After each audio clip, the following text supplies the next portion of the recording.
Hello दोस्तों, आज हम लोग न्याय के बारे में पढ़ेंगे। हालाँकि अगर सिलेबस में देखा जाए तो पहले स्वतंत्रता आती है, तो कायदे से हम लोगों को स्वतंत्रता के साथ स्टार्ट करना चाहिए, लेकिन न्याय के साथ इसलिए किया जा रहा है क्योंकि न्याय अगर समझ में आ गया तो लिबर्टी और इक्वालिटी का जो कॉन्सेप्ट है वो आपको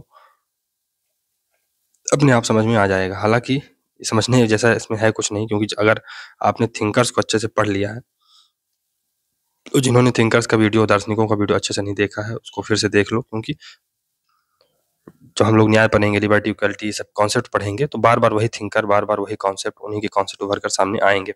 तो न्याय बेसिकली ये जस्टिया शब्द से बना है। जस्टिया लैटिन भाषा का शब्द है, से बना है, जिसका अर्थ होता है जोड़ना या सामंजस्य करना। जोड़ना या सामंजस्य करना। अगर वर्तमान परिप्रेक्ष्य में जस्टिस का अगर अर्थ देखा जाए तो जस्टिस का मतलब होता है सामाजिक न्याय। सामाजिक न्याय, अगर जस्टिस का सार्वगर्भित अर्थ देखा जाए तो सामाजिक न्याय होना चाहिए। लेकिन अगर जस्टिस वो वाला जस्टिस से कंफ्यूज मत करिएगा जो सनी देओल बोलता है किसमें, दामिनी पिक्चर में। वो वाला जस्टिस नहीं है। ये जस्टिस राजनीतिक है, सामाजिक है और आर्थिक है। तो भारतीय जो परंपरा है उसमें इसे धर्म कहा जाता है। धर्म क्या होता है? धर्म मतलब ऐसी चीज जिसको हम धारण कर सकें। तो फॉर एग्जाम्पल जैसे बहुत सारे धर्म होते हैं, पितृ धर्म होता है, मातृ धर्म होता है। इसी प्रकार धर्म एक धारण करने वाली चीज है। तो भारतीय जो परंपरा है वहां पर न्याय को धर्म से जोड़ा जाता है। और दंड बेसिकली अगर न्याय अगर न्याय को देखा जाए तो न्याय दो प्रकार का हो सकता है। एक तो नकारात्मक न्याय हो सकता है, दूसरा सकारात्मक न्याय हो सकता है। सकारात्मक न्याय हो सकता है तो नकारात्मक न्याय में दंड की व्यवस्था की जाती है और सकारात्मक न्याय में पुरस्कार दिए जाते हैं। तो यही बात है। और यूनानी जो शब्दावली है वहां पर न्याय के लिए हमने देखा था कि डिकायोजनी शब्द का प्रयोग किया जाता है, जिसका अर्थ होता है नैतिकता या कर्तव्य परायणता। तो वर्तमान में अगर न्याय का अर्थ देखा जाए तो वही सामाजिक न्याय में लिंग, धर्म, जाति, इससे रिलेटेड सारी चीजें आ जाती हैं। और सामाजिक न्याय एक बहुत बड़ा कॉन्सेप्ट है दोस्तों। इसमें आर्थिक न्याय भी आ जाता है, इसमें राजनीतिक न्याय भी आ जाता है, इसमें धार्मिक न्याय भी आ जाता है। तो चलिए इसको पढ़ते हैं। जस्टिस शब्द लैटिन भाषा के जस्टिया से बना है, जिसका अभिप्राय है जोड़ना। जस्टिया जोड़ना या सामंजस्य बनाए रखना जस्टिस का अर्थ होता है। तो समाज में संतुलन और सामंजस्य बनाए रखने के लिए दो उपाय किए जाते हैं। कौन कौन से? एक तो दंडित करना, ये एक नकारात्मक न्याय की संज्ञा में आ सकता है। यह प्रक्रियात्मक या कानूनी न्याय का विषय है। और पुरस्कार देना, यह सामाजिक न्याय का विषय है। सामाजिक न्याय होता क्या है वास्तव में? सामाजिक न्याय क्या होता है, अगर ये इसकी परिभाषा अगर सोची जाए तो क्या हो सकती है? तो अगर सामाजिक न्याय क्या है? हास्याकृत जो वर्ग है की स्थिति को सुधारना या उनको मुख्य धारा में लाने का प्रयास करना। जो हास्याकृत वर्ग है, फॉर एग्जाम्पल दलित हैं, ST/SC कम्युनिटी के लोग हैं, महिलाएं हैं, तो इनकी जो स्थिति है उसको सुधारना या उनको मुख्य धारा में लाना, यही है क्या? Social justice. न्याय के दो मूल तत्व होते हैं, एक तो समानता, दूसरा निष्पक्षता। एक तो इक्वालिटी होनी चाहिए, सभी के साथ इक्वालिटी का बर्ताव होना चाहिए, और निष्पक्षता हो, पार्शियलिटी ना हो, निष्पक्षता हो, इम्पार्शियलिटी होनी चाहिए। भारतीय दर्शन में इसका पर्यायवाची शब्द धर्म है। धर्म का अर्थ होता है धारण करना। जबकि ग्रीक, एथेंस या यूनान दर्शन में सद्गुण या नैतिकता इसको कहा जाता है। वही डिकायोजनी। पॉटर ने कहा है कि न्याय एक ऐसा लोटा है जिसका कोई निश्चित निहितार्थ नहीं है। न्याय एक ऐसा लोटा है जिसका कोई निश्चित निहितार्थ नहीं है। समकालीन युग में न्याय का मूल अर्थ सामाजिक न्याय से लिया जाता है। तो वर्तमान में सामाजिक न्याय का मतलब सामाजिक न्याय, वो कानूनी न्याय नहीं। परंपरागत दृष्टिकोण का मुख्य सरोकार व्यक्ति के चरित्र से था, जबकि आधुनिक का संबंध सामाजिक न्याय से है। तो परंपरागत दृष्टिकोण का मुख्य सरोकार, न्याय का परंपरागत जो दृष्टिकोण था उसका सरोकार व्यक्ति के चरित्र से था, व्यक्ति राइटियसनेस है या नहीं है। जबकि आधुनिक जो समय है उसमें अगर न्याय को देखा जाए तो सामाजिक न्याय से इसका संबंध है। न्याय वह संपूर्ण सद्गुण है जो हम आपसी व्यवहार में प्रदर्शित करते हैं, अरस्तु ऐसा बोलता है। न्याय समाज व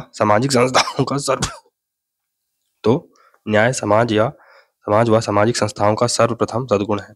जॉन डॉल्स ऐसा बोलता है कि justice is the first virtue of any social institution. फिर न्याय के उदय का एकमात्र आधार सार्वजनिक उपयोगिता है। ह्यूम ऐसा बोलता है। न्याय में ऐसा कुछ अंतर्निहित है जिसे करना ना सिर्फ सही है और ना करना सिर्फ गलत हो, बल्कि जिस पर बतौर अपने नैतिक अधिकार कोई व्यक्ति विशेष हमसे दावा जता सकता हो। तो न्याय में कुछ ऐसा अंतर्निहित है जिसे करना ना सिर्फ सही है और ना करना सिर्फ गलत हो, बल्कि जिस पर बतौर अपने नैतिक अधिकार कोई व्यक्ति विशेष हमसे दावा जता सकता है।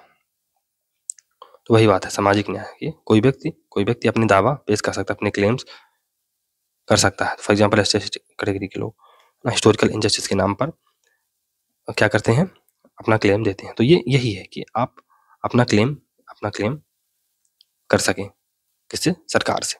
अर्नेस्ट बारकर ने न्याय के 4 स्रोत बताए हैं, प्राकृतिक, धार्मिक, आर्थिक और नैतिक।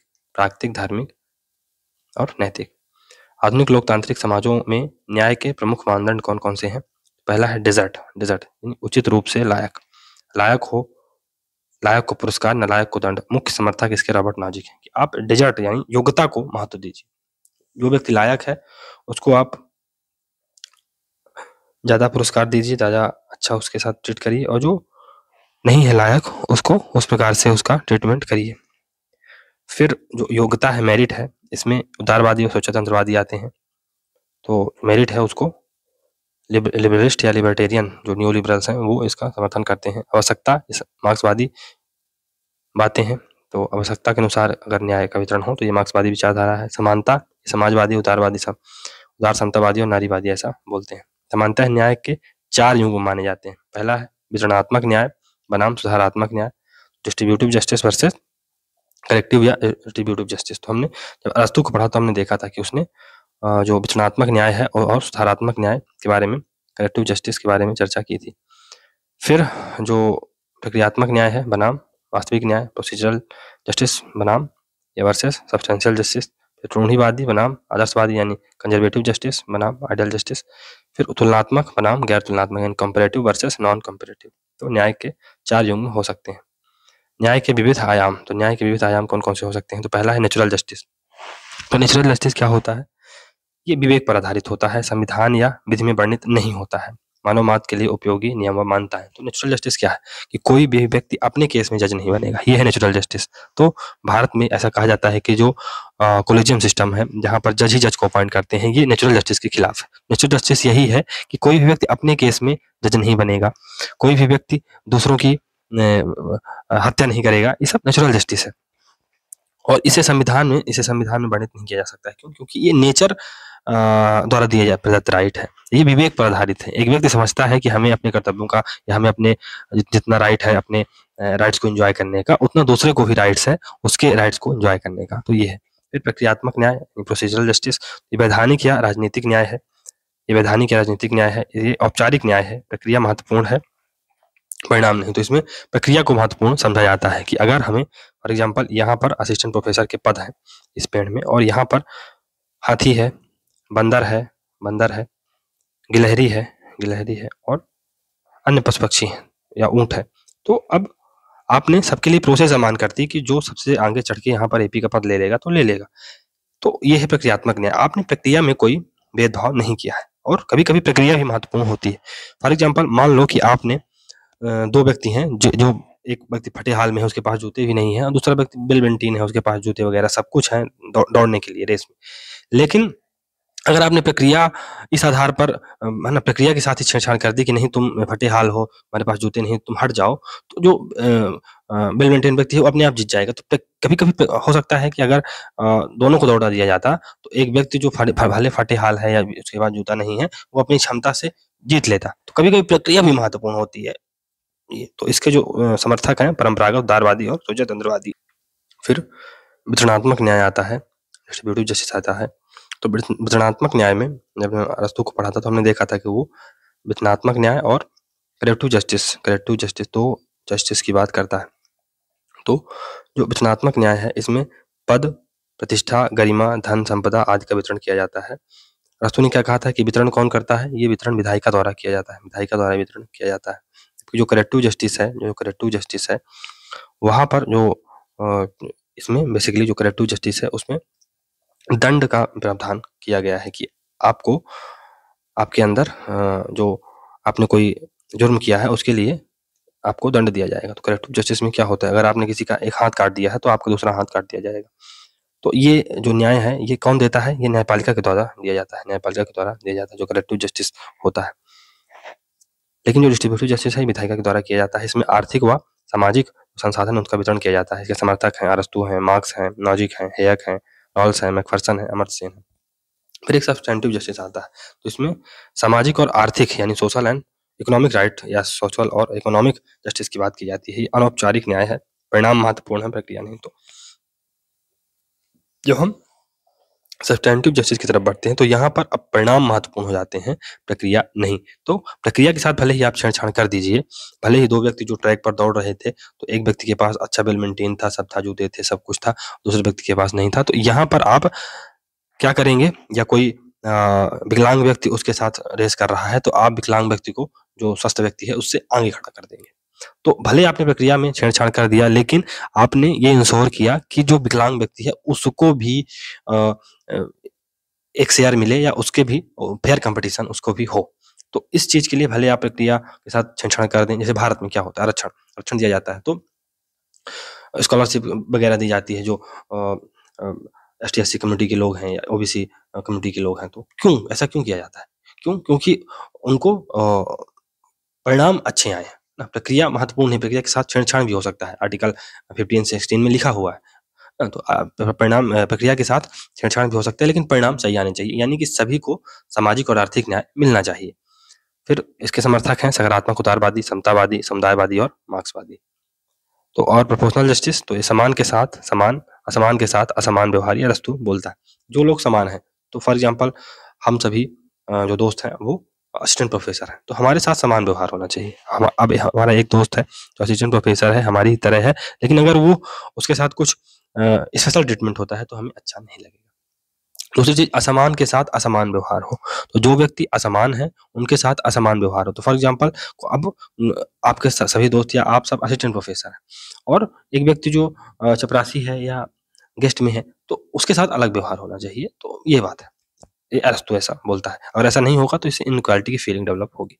प्राकृतिक न्याय, नेचुरल जस्टिस, प्राकृतिक नियम वे नियम व मान्यताएं होती हैं जो मानव मात्र के लिए उपयोगी तथा जिनका पता व्यक्ति अपने विवेक से कर सकता है। हो सकता है उसका वर्णन संविधान या विधि में ना हो। तो प्राकृतिक न्याय, अब जैसे मान लो कोई भी व्यक्ति अपने केस में जज नहीं होगा, ये मेंशन नहीं है कहीं संविधान में, लेकिन ऐसा अज्यूम किया जाता है कि ये व्यक्ति के अंदर रीजन है तो ये ऐसा हो ही जाएगा। तो जजेस को अपॉइंट कर रहे हैं, ये अज्यूम्ड है कि ऐसा नहीं होना चाहिए, लेकिन वो नहीं कर रहे हैं, वो इस चीज को नहीं समझ पा रहे हैं, तो उनकी गलती। उदाहरण के लिए कोई स्वयं अपने मामले में न्यायाधीश नहीं हो सकता है। किसी भी व्यक्ति को बिना सुनवाई के दंडित नहीं किया जाएगा। प्रत्येक व्यक्ति को सुनवाई का अधिकार है। तो इवन भारत में टेररिस्ट है, उनको भी सुनवाई का अधिकार है। दंड तार्किक व उचित होना चाहिए, मनमाना नहीं। फिर वितरणात्मक न्याय एंड डिस्ट्रीब्यूटिव जस्टिस, तो इसके अंतर्गत पद, प्रतिष्ठा, धन, संपदा, गरिमा आदि का वितरण आता है। सामाजिक व आर्थिक संसाधनों का वितरण आता है। इस न्याय का सर्वप्रथम प्रयोग अरस्तू ने किया था। वितरणात्मक न्याय का, अरस्तू के वितरणात्मक न्याय का अर्थ है राज्य व्यक्ति की योग्यता के अनुसार संसाधन वितरण करे। तो व्यक्ति जो जितना योग्य है उसको उतनी मात्रा में पद, प्रतिष्ठा, धन, सम्मान मिल जाएगा। ज्यादा योग, ज्यादा क्षमता, ज्यादा संसाधन। समकालीन जो वितरणात्मक न्याय है उसको देख लेते हैं। तो पहला तो इसमें मार्क्सवादी विचारधारा आती है। यहाँ पर जो वितरण किया जाता है आवश्यकता के आधार पर किया जाता है।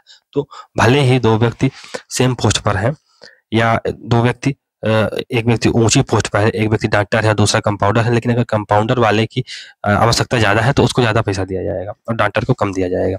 तो सूत्र क्या है? क्षमता अनुसार कार्य हो और आवश्यकता अनुसार वितरण हो। तो आपकी क्षमता क्या है? आपकी क्षमता, आपने डॉक्टरी की है, आपको डॉक्टर बना दिया जाएगा। लेकिन अब आप यंग हैं, हष्ट पुष्ट हैं, आपको एक्स्ट्रा इनकम की जरूरत नहीं है, तो आपको पैसा कम दिया जाएगा। और जो कंपाउंडर है, जिसके 4 बच्चे हैं, है ना, बीमार माँ है, तो उसको ज्यादा पैसा दिया जाएगा आवश्यकता अनुसार। फिर समकालीन जो उदारवादी हैं वो उसमें स्वच्छतंत्रवादी आते हैं और समतावादी आते हैं। तो स्वच्छतंत्रवादियों में हमने देखा था नॉजिक है, हेयक है ना। क्षमता के अनुसार वितरण, बाजारी अधिकार पर आधारित न्याय। तो इसमें आप क्षमता के अनुसार, आपकी कितनी योग्यता है उसके अनुसार आपको वितरण किया जाएगा। आप मार्केट में जाइए, अपनी योग्यता के अनुसार अपनी चीजें लेके चले आइए, बहुत ज्यादा किसी का इंटरफेयर इसमें नहीं होगा।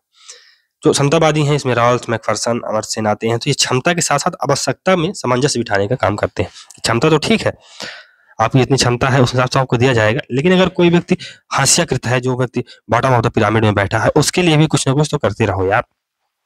मार्क्सवादी दार्शनिक G.A. कोहेन, विवरणात्मक न्याय के लिए on the currency of egalitarian justice शब्दावली का प्रयोग करते हैं। ये को है विवरणात्मक न्याय के लिए on the currency of egalitarian justice शब्दावली का प्रयोग करते हैं।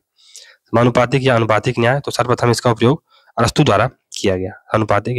समानुपातिक या अनुपातिक न्याय सूत्र क्या है? समान लोगों के साथ समान व्यवहार, असमान लोगों के साथ असमान व्यवहार, अर्थात योग्यता क्षमता के अनुसार पद प्रतिष्ठा धन सम्मान का वितरण किया जाए। हमने इसके बारे में चर्चा कर रखी है अभी अरस्तु के अनुसार योग्यता का मापदंड सद्गुण होना चाहिए। अरस्तु न्याय वह संपूर्ण सद्गुण है जो हम आपसी व्यवहार में प्रदर्शित करते हैं। तो नेक्स्ट है प्रक्रियात्मक न्याय या प्रोसीजरल जस्टिस। इसमें वैधानिक या कानूनी या राजनीतिक न्याय आते हैं। या औपचारिक न्याय है, इसमें प्रक्रिया का महत्वपूर्ण योगदान होता है और परिणाम पर इसमें महत्व ज्यादा होता नहीं है। मूल्यवान वस्तुओं, सेवाओं, पदों, संपदा आदि के आवंटन वितरण की प्रक्रिया या विधि निष्पक्ष होनी चाहिए। तो कुल मिला के प्रोसेस निष्पक्ष होनी चाहिए। अगर वस्तुओं, सेवाओं, पदों, संपदा का वितरण किया जाना है तो प्रक्रिया पर बल है, परिणाम पर नहीं। प्रक्रिया सही होनी चाहिए। प्रक्रियात्मक न्याय में संसाधन वितरण का एकमात्र आधार क्षमता या योग्यता है। तो आपकी क्षमता या योग्यता के अनुसार पर आपको वितरण कर दिया जाएगा। तो चूंकि प्रक्रिया निष्पक्ष है, उसके साथ कोई छेड़छाड़ नहीं है, जो व्यक्ति योग्य होगा उसको दौड़ा दो रेस में, जो व्यक्ति योग्य होगा वो फर्स्ट आ जाएगा, सेकंड आ जाएगा। जो ज्यादा योग्य होगा उसे ज्यादा संसाधन मिलेंगे, जो कम योग्य होगा उसे कम संसाधन मिलेंगे। इसके समर्थक हैं परंपरागत जो उदारवादी हैं, लॉक हैं, स्पेंसर हैं, एडम स्मिथ हैं, और स्वतंत्रवादी हैं, इसमें नाजिक हैं, हैक हैं, बर्लिन हैं और फ्रीडमैन आते हैं। फिर सस्टेनेटिव जस्टिस, इसके समर्थक हैं सकारात्मक उदारवादी, समतावादी, समुदायवादी व मार्क्सवादी। इनका संबंध सामाजिक व आर्थिक न्याय से, सोशल और इकोनॉमिक जस्टिस से है। यह परिणामों को ज्यादा महत्वपूर्ण मानते हैं, अर्थात अच्छे परिणाम प्राप्त करने के लिए दलितों, मजदूरों, गरीबों की आवश्यकताओं को पूरा करने के लिए प्रक्रिया से छेड़छाड़ किया जा सकता है। वही आर्टिकल 15 एंड 16। तात्विक न्याय में व्यक्ति की मूलभूत आर्थिक आवश्यकताओं की पूर्ति का प्रयत्न किया जाता है। यह संकल्पना अवसर की समानता पर आधारित है। जो हमने देखा था कि जो आगे चल के हम इस पे पढ़ेंगे भी कि जो रोल्स ऑफ न्याय के 3 नियम बताता है जो कि लेक्सिकल ऑर्डर में है। जो अवसर की समानता है ये दूसरे नंबर का न्याय है, ये 2B वाला चीज है जो कि दूसरे नंबर पे है। फिर 2A आएगा और फर्स्ट में क्या आता था? मैक्सिमम इक्वलिटी फॉर ऑल, मतलब सभी को समान रूप से स्वतंत्रता दी जाएगी। दूसरा है इक्वलिटी ऑफ अपॉर्चुनिटी, यानी कि अवसर की समानता। और 2A में क्या आएगा? वही विभेद का सिद्धांत या डिफरेंस प्रिंसिपल, जहाँ पर हास्यकृत वर्गों के हित के लिए कुछ उनको फेवर दिया जाता था। और यहीं से हमने देखा था कि अफर्मेटिव एक्शन जो अमेरिका में है वो निकल कर आता है, भारत में आरक्षण का जो सिद्धांत है उसी से निकल कर आता है। मार्क्सवादी, तो ये तात्विक न्याय की क्रांतिकारी संकल्पना में विश्वास करते हैं, यानी कि आप सभी को समान कर दो। मार्क्सवादियों, साम्यवादियों के अनुसार न्याय का अभिप्राय है पूंजीवादी व्यवस्था का पूर्ण उन्मूलन कर दो आप, उत्पादन के साधनों पर समाज का नियंत्रण और निजी पूंजी का उन्मूलन करो। आधुनिक उदारवादी तथा समतावादी जो कल्याणकारी राज्य का समर्थन करते हैं, प्रक्रियात्मक न्याय या तात्विक न्याय के मिश्रण पर बल देते हैं। फिर उदार समतावादी विचारक, इसमें ब्रूक एकरमन ने न्याय की पूर्ण विकसित तकनीक, परफेक्ट टेक्नोलॉजी ऑफ जस्टिस का विचार दिया है। यह तकनीक न्याय के लिए वाम उदारवाद, उदार समतावाद व कल्याणकारी राज्य पर बल देती है। तो नेक्स्ट दोस्तों, न्याय के प्रकार।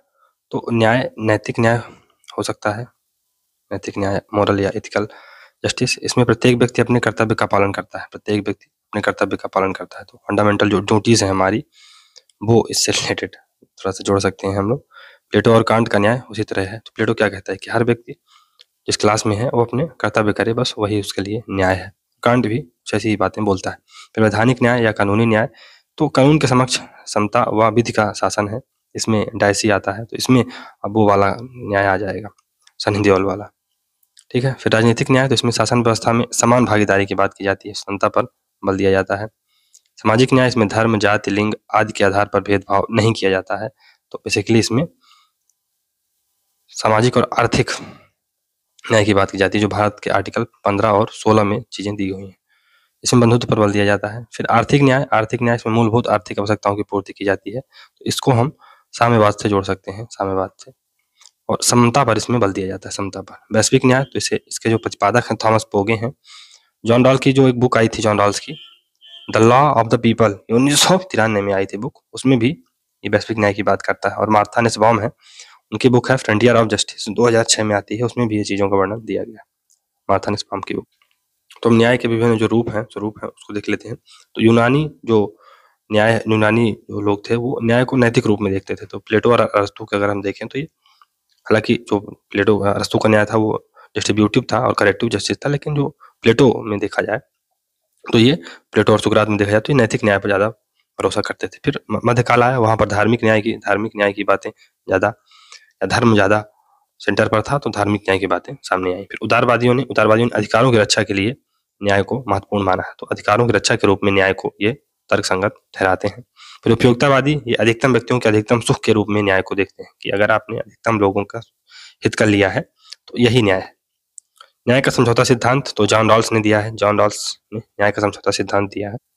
फिर न्याय का आधिकारिकता सिद्धांत है, ये रॉबर्ट नॉजिक का है, एंटाइटलमेंट थ्योरी ऑफ जस्टिस, तो ये रॉबर्ट नॉजिक देते हैं। आर्थिक समानता के रूप में न्याय, ये मार्क्सवादी इसकी व्याख्या करते हैं। फिर नारीवादी न्याय, इसे सुजैन मोलर ओकिन ने दिया था, उनकी बुक थी justice gender and family, justice gender and family 1991 में आती है। जॉन मोलर ओकिन, न्याय का हर वह सिद्धांत अधूरा है जो परिवार में असमानताओं को लेकर चुप है। तो अगर ये पर्सनल स्फीयर में न्याय को आप नहीं ले जा रहे हो और ऐसा न्याय जो पर्सनल स्फीयर की बातें नहीं करता है, वो न्याय का कॉन्सेप्ट अपने आप में अधूरा है। हॉकिन लिंग भेद व नारीवाद को न्याय के साथ जोड़ती हैं। उनके अनुसार न्याय के विभिन्न सिद्धांत लैंगिक व नारी शोषण की अनदेखी करते हैं, यहाँ तक कि रॉल्स भी परिवार व लिंग के मुद्दों का समाधान नहीं कर पाए। उपाश्रित या सबाल्टर्न, तो ऐसे लोग जो दबे कुचले हैं, हास्यकृत वर्गों की स्थिति में सुधार के रूप में न्याय। तो इसमें जो महत्वपूर्ण थिंकर हैं वो हैं गायत्री चक्रवर्ती, पार्थो चटर्जी, जंजीत गुहा, सुमित सरकार, ये सब चीजें हैं इसमें। फिर न्याय का एकीकृत सिद्धांत ये नैन्सी फ्रेजर देती हैं। इसमें मान्यता, पुनर्वितरण और प्रतिनिधित्व तीनों की राजनीति समाहित है। मान्यता, पुनर्वितरण और प्रतिनिधित्व तीनों की राजनीति समाहित है। फिर न्याय का सामर्थ्य आधारित दृष्टिकोण यानी कैपेबिलिटी थ्योरी ऑफ जस्टिस, ये अमर्त्य सेन व मार्था नुसबाम की है। कैपेबिलिटी थ्योरी ऑफ जस्टिस ये अमर्त्य सेन और मार्था नुसबाम की है। अमर्त्य सेन, उनकी पुस्तक है द आइडिया ऑफ जस्टिस, ये 2009 में आती है, द आइडिया ऑफ जस्टिस। फिर न्याय के समकालिक सिद्धांत व सिद्धांतकार, तो न्याय का सामाजिक समझौता सिद्धांत ये जॉन रॉल्स ने दिया है। न्याय का आधिकारिकता सिद्धांत यानी entitlement theory of justice Robert Nozick की है। फिर इंटरजनरेशनल जस्टिस, अंतःपीढ़ी न्याय, ये डेरेक पारपिट का है। हरित राजनीति व संपोषित विकास पर इनका फोकस है, ग्रीन पॉलिटिक्स हो और सस्टेनेबल डेवलपमेंट हो। सस्टेनेबल डेवलपमेंट क्या होता है कि एक ऐसा डेवलपमेंट जहां पर हम लोग जो संसाधन हैं उनको नेक्स्ट जनरेशन के लिए भी छोड़ देते हैं, तो हम संसाधनों का ऐसा उपभोग करते हैं जिससे कि नेक्स्ट जनरेशन के लिए भी उतने ही संसाधन पर्याप्त मात्रा में बचे रहें। वैश्विक न्याय, तो इसमें जॉन रॉल्स का the law of the people 1999 में जो बुक आती है उसमें दिया गया था। फिर Thomas Pogge, world poverty and human rights 2002 में आती है, उसमें दिया गया है। चार्ल्स ब्रिज, मार्था नुसबाम, ये फ्रंटियर्स ऑफ जस्टिस 2006 में ये बुक आती है, फ्रंटियर्स ऑफ जस्टिस। फिर न्याय का एकीकृत सिद्धांत ये इंटीग्रेटेड थ्योरी ऑफ जस्टिस ये नैन्सी फ्रेजर देती हैं, तो ये मान्यता की राजनीति की बात करती हैं, पुनर्वितरण की राजनीति और प्रतिनिधित्व की न्याय राजनीति। तो मान्यता की राजनीति कौन करते हैं? माइनॉरिटी लोग करते हैं कि हमें मान्यता मिलनी चाहिए। फिर पुनर्वितरण की राजनीति, तो ये है, इसमें हम देखते हैं कि ये इसमें हमको जो समाजवादी दृष्टिकोण है वो या साम्यवादी दृष्टिकोण नजर आता है। प्रतिनिधित्व की राजनीति ये कौन करते हैं? ये प्रतिनिधित्व की राजनीति में हम लोग उदारवादियों को रख सकते हैं। फिर इसमें और है न्याय का उपाश्रित वर्गीय सिद्धांत यानी सबाल्टर्न थ्योरी ऑफ जस्टिस, ये पोस्ट कॉलोनियल जो वर्ड है उससे रिलेटेड है। तो इसमें रंजीत गुहा, पाथा चटर्जी, गायत्री चक्रवर्ती, सुमित सरकार आते हैं। थर्ड वर्ग में समाज के दो भाग हैं। पहला विशिष्ट लोग या एलिट क्लास जो होती है, इनका आर्थिक, सामाजिक, राजनीतिक आधिपत्य होता है, फॉर एग्जाम्पल अडानी, अंबानी जैसे लोग। और कुछ निम्न या अधीनस्थ समूहों के लोग होते हैं और ये शोषित होते हैं। परंपरागत व परंपरागत न्याय, तो इसकी जो बात है अर्नेस्ट दृष्ट करता है, परंपरागत संस्थाओं व आधुनिक संस्थाओं द्वारा प्रदत्त न्याय है इसमें। फिर लैंगिक न्याय सिद्धांत जेंडर जस्टिस थ्योरी, इसमें सुजान मोलर ओकिन आती हैं। इसकी बुक है जस्टिस जेंडर एंड फैमिली 1989 में आती है। पारिवारिक व निजी दायरे में न्याय की स्थापना की गई है। विभिन्न विचारकों के न्याय संबंधी विचार, तो प्लेटो नैतिक न्याय का सिद्धांत देता है, मोरल थ्योरी ऑफ जस्टिस देता है। तो प्लेटो की बुक रिपब्लिक का उपशीर्षक क्या है? कंसर्निंग जस्टिस, उचित केंद्र का सिद्धांत, हस्तक्षेप का सिद्धांत, कार्य विशेषीकरण का सिद्धांत। तो इसमें जो हमने देखा था ना कि भारत में जो वर्ग बटे हुए थे, तो हर वर्ग का यानी ब्राह्मण का काम था पूजा कराना, फिर क्षत्रियों का काम था लड़ाई लड़ना, वैश्यों का काम था व्यापार करना, शूद्रों का काम था इन सभी की मदद करना या इन सभी की सेवा करना। तो यही है, यही अपनी-अपनी जो वर्ग है उससे अनुसार कार्य करना। प्लेटो के न्याय सिद्धांत को श्रम विभाजन या कार्य विशेषीकरण का सिद्धांत कहा जाता है। इसका तात्पर्य है प्रत्येक वर्ग अपना कार्य करे, दूसरे के कार्य में हस्तक्षेप ना करे। अपना काम करो, यानी राजा है वो अपना काम करे, दूसरों के कार्यों में हस्तक्षेप ना करे। एक व्यक्ति, एक कर्तव्य, एक वर्ग, है ना? तो एक व्यक्ति होगा जिसका एक कर्तव्य होगा। फॉर एग्जाम्पल कोई प्रोड्यूसर क्लास में है तो उसका क्या कर्तव्य होगा कि वो उत्पादन करे। तो और वो उसका एक ही वर्ग होगा प्रोड्यूसर क्लास का। तो एक व्यक्ति होगा, उसका एक कर्तव्य होगा और उसका एक वर्ग होगा। एक कार्य के रूप में न्याय, इसको प्लेटो देता है। फिर प्लेटो के अनुसार न्याय का अर्थ था अपने स्वयं के स्वभाव के अनुकूल आचरण करना। तो अगर आपके जो स्वभाव है दार्शनिक राजा का है तो आप फिलोसोफर किंग की तरह व्यवहार करिए और दूसरों की क्लासों में इंटरफेयर मत करिए। किसी राज्य में अगर प्रत्येक व्यक्ति अपने स्वभाव के अनुरूप कार्य करे तो वह राज्य आदर्श राज्य होगा। न्याय के दो प्रकार हैं, एक तो व्यक्तिगत स्तर पर न्याय होता है, पर्सनल स्तर पर, तो ये मानवीय आत्मा का गुण होता है, ये हमारे आत्मा का गुण होता है जो व्यक्तिगत न्याय होता है। और जो सामाजिक राजनीतिक न्याय है ये सार्वजनिक जीवन के लिए होता है, सार्वजनिक जीवन का ये विषय होता है। तो प्लेटो का जो न्याय है, न्याय रचना, ये प्रकल्प मूलक या आर्किटेक्टोनिक थ्योरी वाला न्याय है, इसे एम बी फॉस्टर बोलता है। तो जो जस्टिस है वो सभी चीजों के केंद्र में है, जस्टिस सभी चीजों के केंद्र में है, इसलिए आर्किटेक्टोनिक न्याय है, आर्किटेक्टोनिक न्याय। जस्टिस से ही सभी चीजें निर्धारित। तो प्लेटो के चिंतन में न्याय को सद्गुणी जीवन व श्रेष्ठ शासन की स्थापना के उद्देश्य के रूप में स्वीकार किया गया। अर्नेस्ट बार्कर के अनुसार प्लेटो जिस सवाल का जवाब खोजने में लगे हुए थे उनका संबंध आदर्श राज्य के लिए बेहतरीन न्याय और व्यक्ति को शुभ अवसर प्रदान किए जाने की संकल्पना के साथ जुड़ा हुआ। साथ ही यह प्रश्न सद्गुण तथा श्रेष्ठ शासन के प्रश्न से भी जुड़ा हुआ है। कार्ल पॉपर, दार्शनिक राजा का न्याय सर्वाधिकारवादी नैतिकता व सर्वाधिकारवादी न्याय होगा। तो कार्ल पॉपर आलोचक है प्लेटो का और कहता है कि जो दार्शनिक राजा होगा यानी फिलोसोफर किंग का जो न्याय होगा वो सर्वाधिकारवादी न्याय होगा, सर्वाधिकारवादी नैतिकता है, सर्वाधिकारवादी न्याय होगा, टोटलिटेरियन जस्टिस होगा। ये कुल मिला के जस्टिस ही नहीं होगा। पापर ने प्लेटो के दर्शन के संदर्भ में कहा है कि जब सर्वज्ञ दार्शनिक राजा ही इस न्याय व्यवस्था को चलाएगा तो उसे सर्वाधिकारवादी नैतिकता या सर्वाधिकारवादी न्याय प्रचलित होगा। कार्ल पॉपर ने प्लेटो के न्याय सिद्धांत को मिथक के दुरुपयोग की संज्ञा देते हुए आलोचना की है। पॉपर के अनुसार इससे कठोर वर्ग विभेद के परिणाम सामने आएंगे। इस विभेद को शिक्षा व मूल्यों के आधार पर उचित ठहराने का काम किया गया है। तो कुल मिला के पॉपर प्लेटो के न्याय सिद्धांत की आलोचना करता है। फिर अरस्तु के बारे में देखते हैं। तो प्लेटो के न्याय को सद्गुण युक्त जीवन के आधार पर देखते हैं। तो प्लेटो न्याय को सद्गुण युक्त जीवन के आधार पर देखते हैं, वहीं अरस्तु न्याय को सद्गुण नैतिकता मानते हैं, क्योंकि अरस्तु के लिए न्याय एक प्रमुख नैतिक सद्गुण है। न्याय नैतिक सिद्धांत हो सकता है लेकिन न्याय और नैतिक समान नहीं है। तो न्याय एक नैतिक सिद्धांत यानी इथिकल कॉन्सेप्ट हो सकता है, इथिकल सिद्धांत हो सकता है, लेकिन न्याय और नैतिकता समान नहीं है, अर्थात ये एक ही विचार नहीं। नैतिकता अलग चीज होती है और न्याय अलग चीज होता है। अरस्तु के अनुसार कानून के शासन को स्वीकार करना व किसी अतिवादी दृष्टिकोण को स्वीकार न करना न्याय है। तो कानून के शासन को यानी रूल ऑफ लॉ को स्वीकार करना, यानी कि लिमिटेड गवर्नमेंट को स्वीकार करना, यानी कि पॉलिटी को स्वीकार करना, ये न्याय होगा। अतिवादी दृष्टिकोण को स्वीकार न करना यही न्याय है। तो पॉलिटी को आप स्वीकार करिए और किसी भी अतिवादी दृष्टिकोण, जो कि प्लेटो बताता है फिलोसोफर किंग, को स्वीकार न करना ही न्याय है। अरस्तु न्याय को दो कैटेगरी में बांटते हैं, एक तो संपूर्ण न्याय है और एक विशेष न्याय है।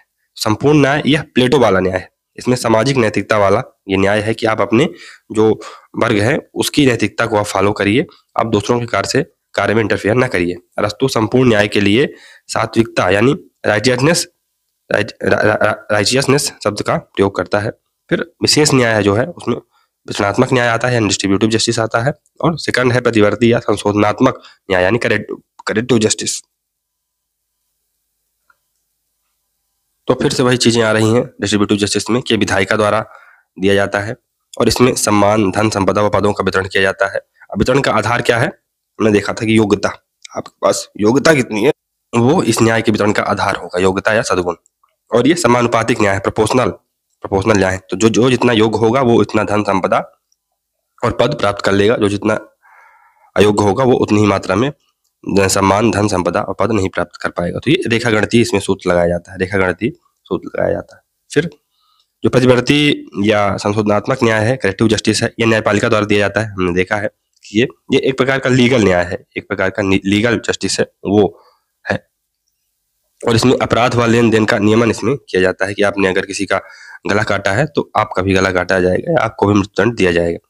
सबके साथ इसमें समान व्यवहार किया जाता है। तो आपने अगर किसी का हाथ काटा है तो आपका भी हाथ काट दिया जाएगा। ये अंकगणितीय सूत्र पर आधारित है, अंकगणितीय सूत्र पर आधारित है। अरस्तु के न्याय का सूत्र या वितरणात्मक न्याय का सूत्र समानों के साथ समानता व असमानों के साथ असमानता का व्यवहार है। तो अगर समान लोग हैं, अगर सभी असिस्टेंट प्रोफेसर हैं तो उनके साथ समान व्यवहार किया जाए, लेकिन अगर एक असिस्टेंट प्रोफेसर है, एक रिसर्च स्कॉलर है, तो उनके साथ असमान व्यवहार होना चाहिए। यही बात है। फिर अनुपातिक न्याय का तात्पर्य जो जिस मात्रा में राज्य की सेवा करे या जो जिस मात्रा में सद्गुणी हो, उसी अनुपात में सम्मान, धन, पदों का वितरण हो। तो आपकी योग्यता निर्धारित करेगी कि आपको पद, सम्मान या अवार्ड किस प्रकार से मिलेंगे। तो आप अगर अधिक योग्य हैं, आप असिस्टेंट प्रोफेसर लायक हैं, तो आपको असिस्टेंट प्रोफेसर बनाया जाएगा। आप एसोसिएट प्रोफेसर लायक हैं तो आपको एसोसिएट प्रोफेसर बनाया जाएगा, या आप जिस लायक हैं या आप चपरासी लायक हैं तो आपको चपरासी बनाया जाएगा। अरस्तु विशेष न्याय के दोनों क्षेत्रों में यथास्थिति का समर्थन करता है, स्टेटस को का समर्थन करता है। न्याय के क्षेत्र में अरस्तु के विचार रूढ़िवादी हैं। तो ये कंजर्वेटिव थिंकर है। हमने देखा अभी तक कि क्रांति का विरोध करता है, तो एक प्रकार का कंजर्वेटिव थिंकर है। और ये अपना जो कंजर्वेटिज्म है ये न्याय के क्षेत्र में भी लाता है। अरस्तु का न्याय यथास्थितिवादी है क्योंकि वितरणात्मक न्याय में जहां लोगों को समान व असमान माना जाता है, उसका आधार समाज में प्रचलित प्रथाएं व परंपराएं हैं। यही सद्गुणों का निर्धारण करती हैं। परंपराएं महत्वपूर्ण होती हैं क्योंकि मनुष्य के चरित्र को बदलना उतना सरल नहीं है जितना सरलता से कानून बदल दिए जाते हैं। तो अरस्तु ऐसा बोलता है। तो अब आगे से हम लोग यहाँ पर मध्यकालीन न्याय के बारे में पढ़ेंगे। तो